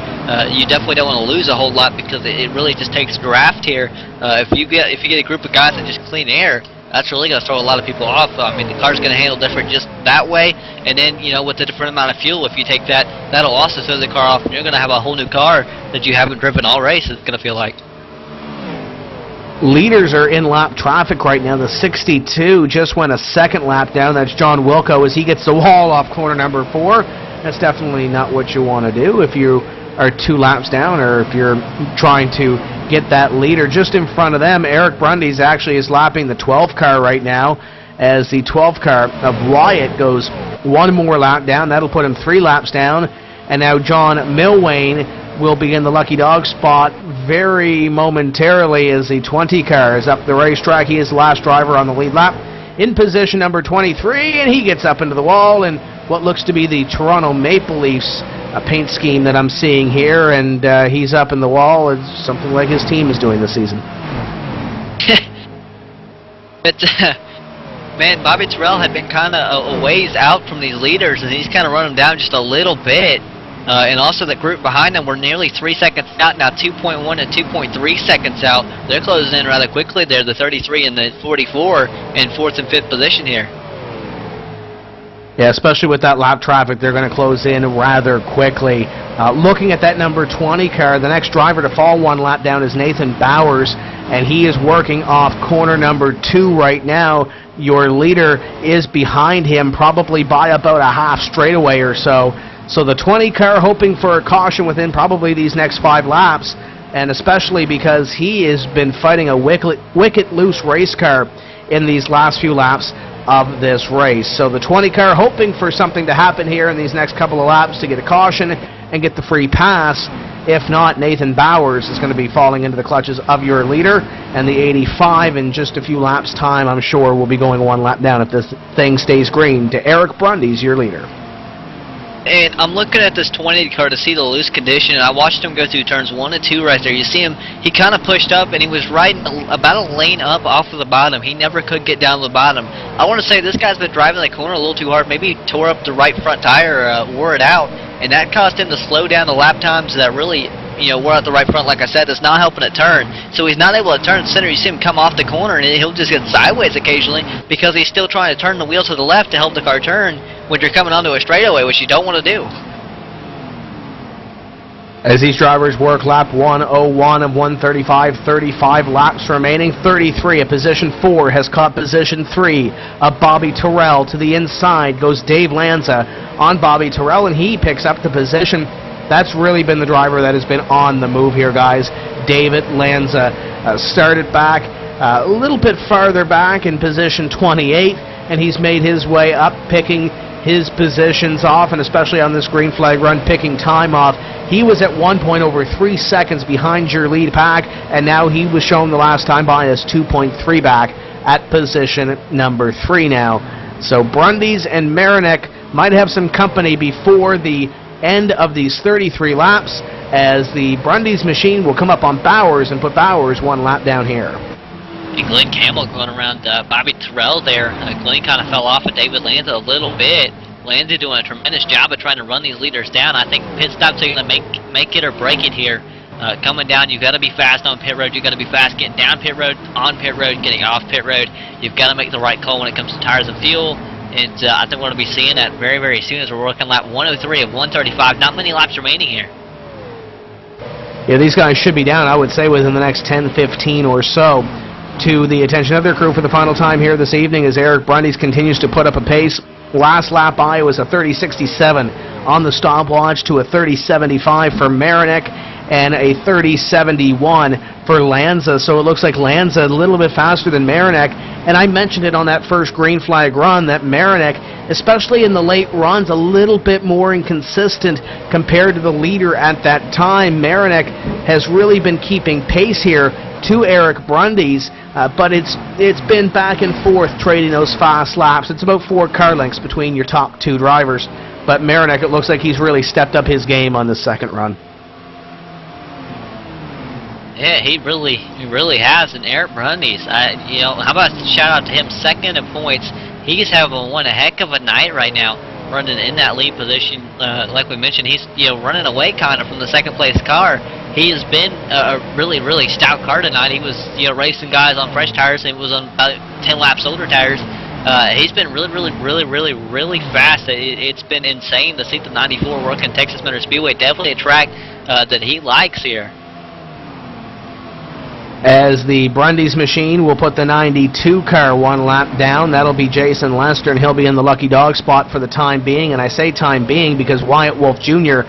is ahead of him. A couple of drivers in front of your leaders coming down onto pit road. I believe one of them may have been, the Roth machine in the 43. So he's down on pit road, as are a couple of others, the 2 of Brotherton. So it looks like your pit stop starting now, and a couple of drivers maybe doing a little bit of short pitting per se, Dakota, here to try to get on pit road and get it done before the other leaders do decide to come down. And here comes Brotherton, Brotherton in the stall. Looks like the 43 was about 2 tires, and he was away. He was really quick on the stop there. I want to say that was 2 tires. No fuel only for the 43. That's something we didn't talk about. 43 making up a lot of time over the guy behind him just by taking that fuel only. The 2 just now getting off of pit road to Brotherton. That might cost him a lot of time when it comes to racing that other machine there. Though, Doug Roth was back there in position about 17, 18, just about to go a lap down. He goes another lap down right here to the number 94 of Eric Brundys. If you're back there and looking to throw a Hail Mary, why not take fuel only and see what you can do? You're only going an extra 15, 20 laps or so on those tires. He's trying to win a race with this move here, Dakota, or he's trying to at least get a top 10 run. He was outside the top 15, so it's a move that might pay off, it might not pay off. If he finishes above 17th or so, it's going to pay off. If not, it's we put that in the book for the end of the season here. And the big question has got to be, what are these leaders going to do? I mean, are they going to serve that Hail Mary? Are they going to be playing it safe, 4 tires, 2 tires, no fuel, or no tires? I mean, you really don't know what to expect here. Seeing a lot of cars coming down pit road. LeVere was on pit road. He's got the right sides up on that machine. He was in 13th position, scored last time he crossed the line. 2 tires for LeVere, and he's away. I think you got to at least take 2 tires if you're the 94 or the 29 car. You got to take less fuel, but you're still on pit road for a little while. Why not take 2 tires at least? As Marinek and Brundys stay out on the racetrack on this exchange. Dave Lanza also does, as well as Brundys still in traffic. He's got the 63 in front of him of Wyatt Wolf Jr. It puts the 16th place car 1 lap down. But I think if you're Brundys and you're Marinek, you have to take 2 tires. I'm sure they already know that C.J. LeVere has just taken 2 tires as well, and he's 4th place in points. 94 continuing to work around here. He will stay north of the pit road line, as will the 29 of Marinek. They will come by and complete 111. But who won't stay north will be Clint Monahan and Mark Bratcher, the 24 of the 1 machine. 12th position was Monahan when he crossed the finish line here down on pit road. 2 tire stop for Monahan, and he's away. looks like the same thing for Mark Bratcher. He pulls out just behind the one of Clint Monahan. I believe the 44 might be visiting pit road this time by, and he just lost the position to Bobby Terrell in position number 4. So we'll see if he does come down pit road, or maybe that was I know 44 is slowing down, so watch the 44 as he comes on to pit road. And just in front of him, I believe that might be a lapped vehicle of Jason Lester, and he almost has a moment coming on to pit road with the number 92. The 44 was charging the line, and he will be drag racing the 92 down. I think if you're the 44 or the 7, or maybe the 33 back there, these might be one of those drivers that takes fuel only in one of these race cars to try to throw that Hail Mary to win this race. 44 is, though, going to take 2 tires. Jose Gonzalez, that car that was by himself up there for a while, now coming down into his stall, stopping. I see right sides at least. Glenn Campbell taking 2 tires, and it was a 4-tire stop for Jose Gonzalez. Yeah, 4-tire stop, being safe, I guess, for that team and that driver, as Glenn Campbell and the 26 car will rejoin the fray here as we work lap 114. 94 is going to stay out on the racetrack this time by, as is the 29 of Marinak. Looks like the 15 might be coming on to pit road this time by of Rhett McBride, and he's scored in position number 5. This second run has really been golden for the 15 as he comes on to pit road from position number 5. And I'm trying to figure out what's going on with David Lanza. He's fallen off of the leader currently by quite a bit. And I'm wondering if you look at his lap times at the end of the last run, they were 30.7s. Where he's at now, 30.7. So I don't think he's saving fuel at all right now. I think that the leader is extremely, extremely fast. Definitely burning up a little bit more fuel, but I think we'll see the leader in before long. 2 tires in the 15 car as he is down and away, so we'll see if Rhett McBride can come out with a top 5 run. He's been in the top 10 quietly. We'll see if that 2-tire change put him in the top 5 at the end of this race, which is only 20 laps away right now. It'll be 19 to go for the 94 this time by, as he comes up across the stripe, and he stays out in the racetrack, as does Marinak and Lanza, your top 3. And as you mentioned, Lanza falling off a little bit. Those last couple of laps, he loses another 2/10 this time by. Could it be time for Lanza to come down pit road and possibly take 2 tires to try to shake this thing up? Well, I'm wondering, he's running 8s and 7s, so that's what he was showing at the end of the last run. But Bronny's running 6s. I'm wondering if there isn't more in this car. You know, Marinak is a low 7. You got to think Lanza could possibly be saving fuel here. He could be trying to make it the whole way.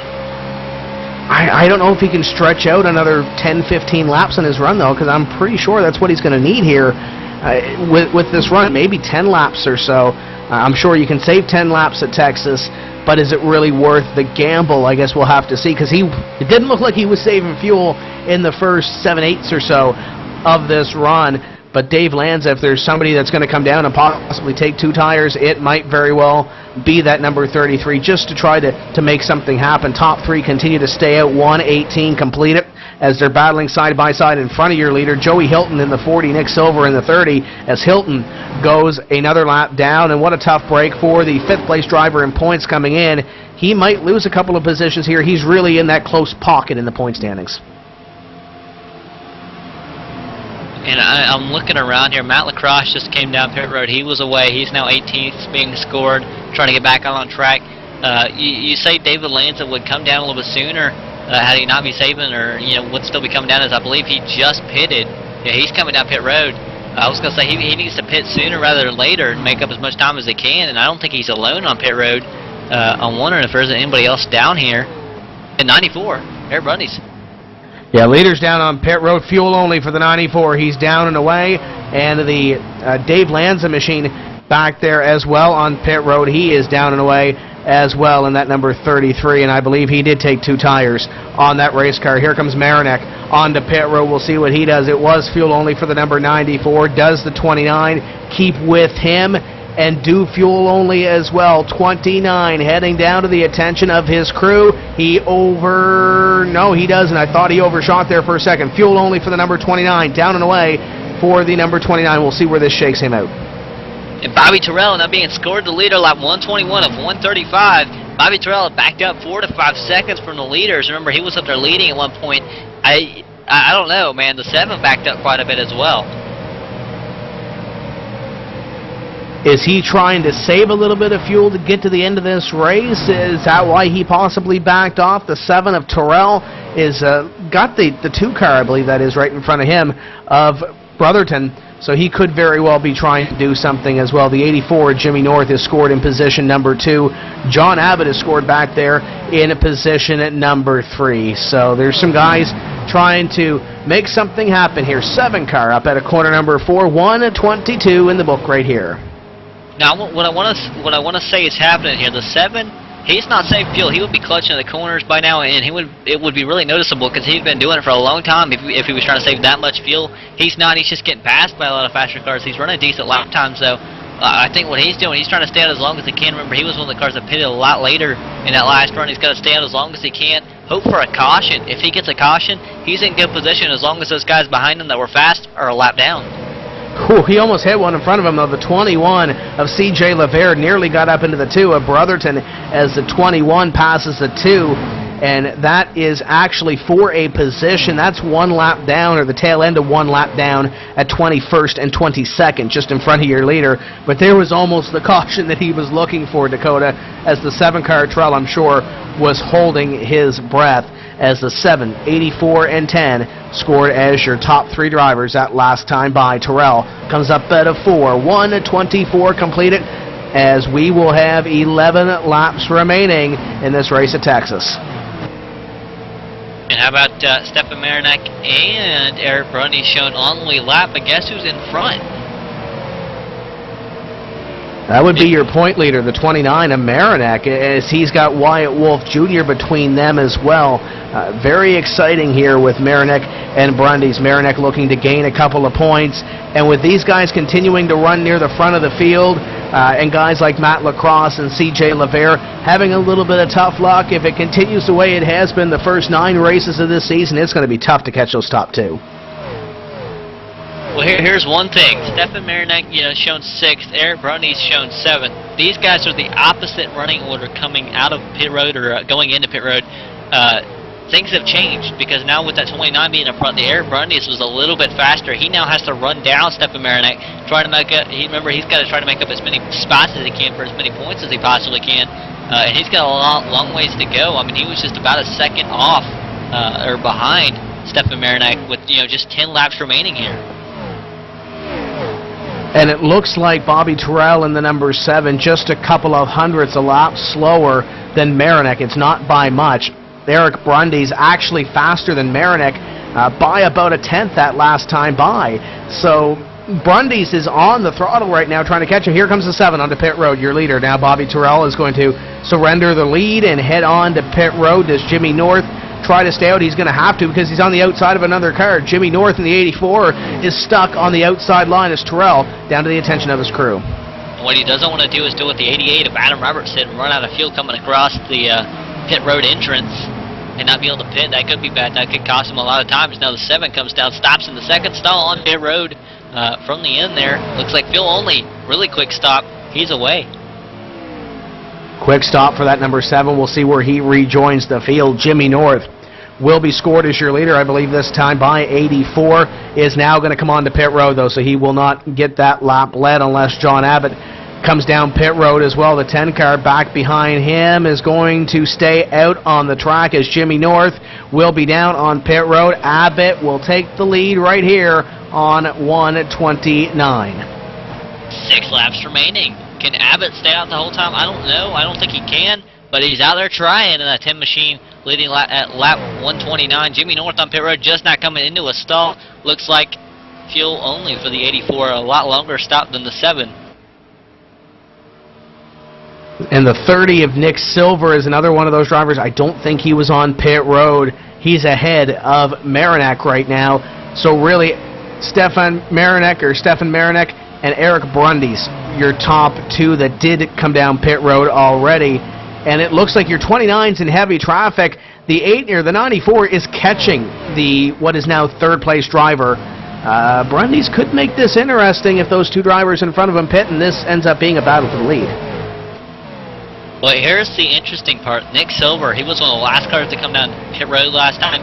He's clutching in the corners. He is saving fuel. He has about a second gap to Stefan Marinak, so he has time to save fuel. if he needs to, as the 10 of John Abbott comes down pit road to hand the lead over to Nick Silver. And there's 5 laps to go now in this race at Texas as the 30 of Silver leads by 0.7 of a second over Stefan Marinek and Eric Brundys. Brundys is stuck in behind Doug Roth right now, and that's the best thing that the 29 can see in his rearview mirror is lap traffic, holding up what is your second-place driver in points and third-place driver on the racetrack right now. Silver trying to hope that the fuel can stretch just another 4 laps and keep the 29 behind him. If the fuel can stretch, how wide does he make that race car? Well, you gotta wonder, as it looks like John Abbott coming off the pit road, really quick stop, 9th position so far being scored, 10th now. Watching Nick Silver has got to save quite a bit of fuel. The 94 is coming, and you got to remember he cannot run out of fuel here. That's the one thing he's got to watch out for. That 29 right on his bumper currently, or almost there. He might get a top 3 out of this, maybe a top 5, but I don't think he'll be able to, make it to the end and win the race. There's still 3 laps remaining, and the lead or the second place car is to his bumper. The 94 right behind him. He's got 2 seconds back to position number 4 right now, so I think that podium position is looking really good for Silver, but it's a racer's mentality. You're so close to the checkered flag, you're going to see 2 laps to go this time by, and you're leading by 0.3 of a second. You see a little bit of a draft up there with one of the lap cars. Need to sniff that. Need to get a little more fuel saved. I need to make it to the end. I want to win this race. I want to become that 6th different winner this season. Can I get there, though? Going down the back straightaway this time by. Silver leads Marinek. What a great run for Marinek. Out of corner number 2, Silver is trying to hold on to this win. He's got the 56 of Wolf in front of him, the 30 car, trying to make it wide possibly here. 29 nearly into the wall. White flag out, 1 to go.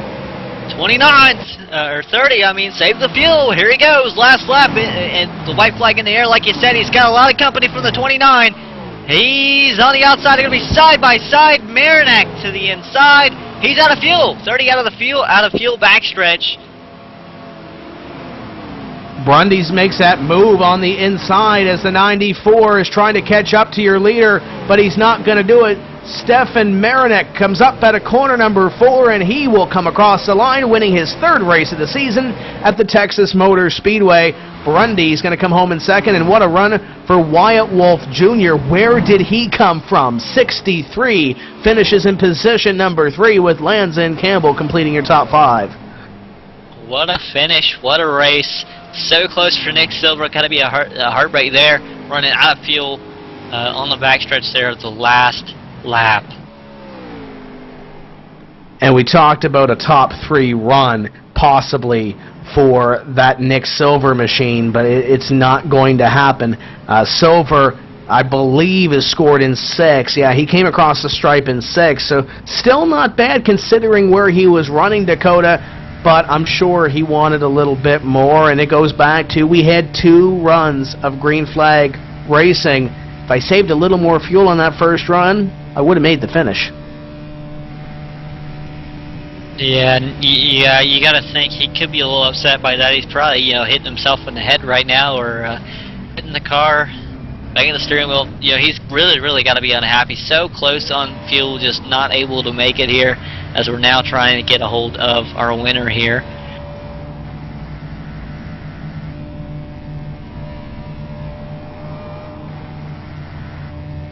Looking, he seems to be hiding here. Well, he's on the front straightaway right now doing some donuts, and 3rd win of the season. Everybody else only has 1, and this has to set up great for this 2nd run of the season, Dakota. What a drive by this 29. Yeah, speaking of this 29, Tim Terry, he's joined us up in the broadcast booth. Stefan, what a run that you had. Talk about the fuel strategy that you had coming to the finish of this race. Yeah, I didn't think that that me and Eric were going to be able to get a good finish, because we did that pit strategy earlier in the race, and I think we were probably, I would say, like 15 laps or so. We pitted 15 laps earlier than most of those guys, and when I came out of the pits, I was surprised that I was in the top 6, and I thought there were going to be some guys that were going to be able to make it in front of us, but A couple guys pitted there, and I realized I was in second. I had to get moving there. And you come up on that 30 car of Nick Silver. What were you thinking going through that traffic, trying to make that move on the lead, knowing that he could possibly run out of fuel at any time? Yeah, I got that run. The lap car was holding him up a little bit, and I knew I had to do it there. And I went for it on the bottom, and I thought I might have got into him at first, but I think he ran out of fuel. But, man, I cannot believe it. And you had an interesting start to this race, and it starts with lap number 9. You start at mid-pack, not taking a qualifying lap, and staying out and doing a little bit of track position game when everybody else comes down pit road. Yeah, I hit the wall in qualifying. The setup was pretty loose, so, yeah, I had to start in the back. And we only had like 9 laps on the tires, so me and Eric pretty much had the same mindset. We stayed out, and we were able to stay up front, I guess, because the setup was so loose. It didn't really get tight until probably 40 or 50 laps. So yeah, that worked out for us, and you know, I'm glad I played the tire strategy. So this is win number 3 this season at Texas Motor Speedway. 2 wins prior here. You and Eric really beginning to separate yourself from the rest of this field. I know it's early in the season, but how big are you thinking points in the grand scheme of things? You know, I'm not really thinking about points. I'm just, you know, I'm going to go for the win every single week, and that seems to work out. But yeah, I think that's pretty much what he does too. I'm sure he just goes for the win every week, and if you do that, I mean, and have some luck, you'll be up there in the points. You got a lot of guys that help you get to the virtual track each week. Who makes it happen for the 29 team? Yeah, I want to thank Jurassic Park 3D for being on the car this week. I want to thank Hippie's Paint Shop. Go check them out at hippiespaintshop.com. Fearless Racing, and Real Sim Racing.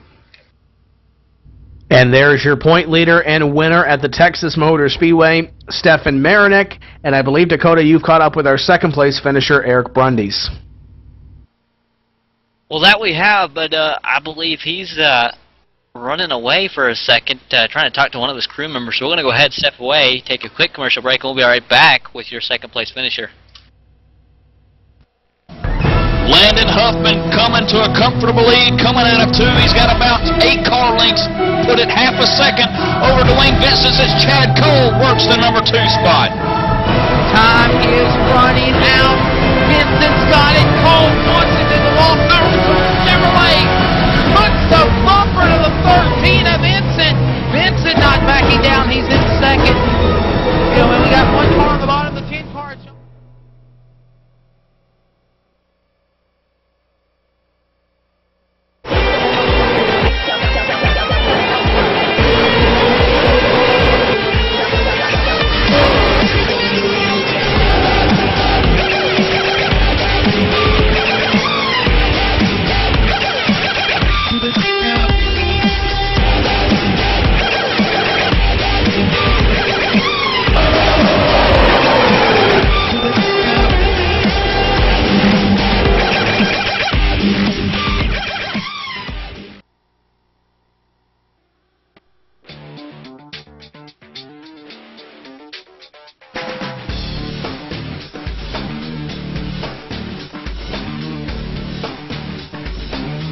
Inside SimRacing.tv, the fastest show on the internet. Sim racing news and reviews since 2007, with new shows every week.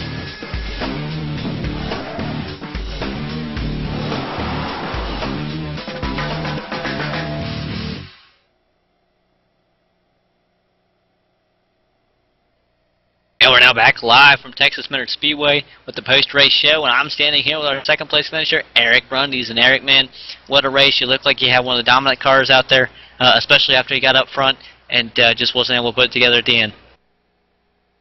Yeah, I was pretty happy with second, but you're right, we were dominant. But, you know, it was pretty much just a 4 or 5 car breakaway there, and really surprised that the old tires held up as well as they did, and we were able to pull away, so we felt like we had the fastest car, but I think Stefan just beat us in and out of the pits both times, so yeah, that's what that's what won the race for him. But it was still a good run for us, and hate that we lost a little bit on the lead, but in points. But it was still a good run for us. Speaking of that leading points, 14 points separate you and the leader. What's your goal in making that up? I mean, is it big gains or small gains here? Kind of like Stefan said, I'm not really worried about it. I'm just going to try and win each race. And really disappointed about Kentucky. Had a bad deal there and cost us quite a few points, but we can't really worry about that. And just have to focus on segment 2, and like all my favorite tracks are in segment 2, so hopefully that'll be a good segment for us. Hey man, I gotta ask, what made you so strong here tonight? Well, I don't know. I was fast in practice, and I did the same thing. I scraped the wall on my qualifying lap, and had to start mid-pack, and did some strategy there. And I don't know, it was really like I just really like the bottom groove racing. Just one line, and just got to hit that mark, and that's pretty much it. So. All right, Eric, man, I'm gonna go ahead and let you throw out any shout-outs you may have. Just my teammates again, Jason Patterson and Matt Long, and they weren't able to make it tonight. And also Chick-fil-A, of course, being the sponsor, and you guys as well for putting on a great broadcast. So thanks. All right, thank you. And there's Eric Brunn. He's your second place finisher. Second place at points, 14 points out of the league currently. But going to go ahead and now go down to Tim Terry, who's standing by with where did he come from? Wyatt Wolf Jr. And we're going to ask him that question. Wyatt Wolf Jr., we hadn't said your name a whole lot this evening, and then all of a sudden you're in third place at the end of this race. What happened to put you up into third? An early decision on fuel strategy is what got me up there. Our first run seemed like it was going to go long, so I decided I was going to try to sacrifice some track distance and stretch as long as I could. And I came out and I kept flirting with being just enough to being one lap short, and I kept bouncing at that remainder of that last stint. With about 40 to go, I was like, well, it's make it or break it time. Here we go. And coming home with the third place run, you started way back in the field as well, 27th place in the starting grid, so you had your work cut out for you as well from the start. I did. I debated on qualifying, and I opted not to, just due to the fact I wanted to keep the car clean with how loose the setup was to start out with. I wanted to wait till it kind of neutralized with about 25, 30 laps into the run. And once it did, I actually started picking up about 1 or 2 tenths on my time. And so yeah, you take the risk factor of maybe getting involved in a wreck, but tonight it ended up working out for me. With a lot of consecutive races back-to-back here in these next coming months, how big is it to score your first top 5 finish of the season here, and albeit a top 3 finish, a really great momentum booster? It is. I've had quite a few good races. I think I've gotten into the top 10 quite a bit. I had a couple weeks where it really killed me. I got taken out towards the end of a run, but that's racing. But this top 3 here, it's a big boost going into next week. Big confidence boost.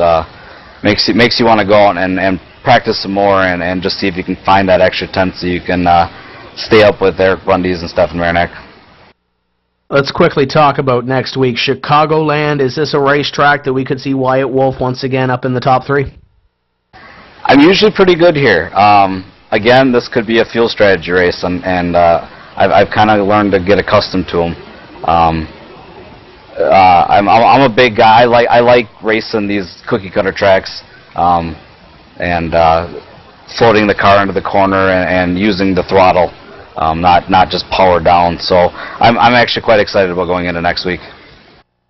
You got a couple of teammates and a couple of names on the car. Who makes it happen for you each week? I'm in the middle of getting a new sponsor, Werewolf Graphics. Should be on the car here in a few weeks. But right now I got NVIDIA locked in. So thanks to them, they gave me great hardware for my computer to race. Wolf Motorsports, my dad co-sponsors or co-owner with me. I got to thank Bo Brenning and Simpro Racing. Some of those guys are doing a great job on the dirt side of things. And Joey Hilton, I've been racing with him for years. He unfortunately had some bad luck tonight, but I know he'll kick it back next week and get himself a good run at Chicagoland. That's Wyatt Wolf Jr. coming home in position number 3 in Dakota. What a race this was. Lots of exciting action from the drop of the green flag, fuel strategy at the end, and then 2 consecutive green flag stints, unless you're Wyatt Wolf and you only do the one pit stop. You had 2 pit stops there at the end leading to the checkered flag. What a fantastic show of green flag racing by these guys. And how about only 2 cautions total tonight? Just great racing overall, great race. Can't wait to be back next week at, like you said, Chicagolands. People, I know it's going to be unfortunate you won't be able to join us next week, but 2 weeks. Are you looking forward to coming back, man? Yeah, this is an exciting series and a lot of green flag running. You have to really be excited about a series. It shows a lot of respect between their drivers and a lot of green flag racing. I can't wait for 2 weeks.